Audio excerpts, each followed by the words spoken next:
If this light does not blink, your battery may be too weak to communicate to the vehicle. If this occurs, the battery may need to be replaced. Replacing the battery in your intelligent key can be simple if you follow this procedure. First, see the owner's manual for the recommended battery before replacing. Next, release the lock knob and remove the mechanical key from the intelligent key.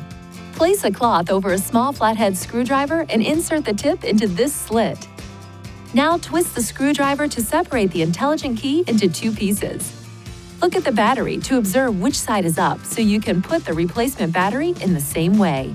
Ensure your hands are clean and free from oil and grease before touching anything inside the key fob. Carefully hold the new battery by the edges every time you pick it up. Remove the discharged battery while being careful not to touch the internal circuits or electrical terminals. Gently place the new battery into the intelligent key with the negative side oriented in the same direction you noted during removal. Align the tips of the two halves and then close the key fob by pushing along the edges. Lastly, operate the intelligent key to ensure it works properly.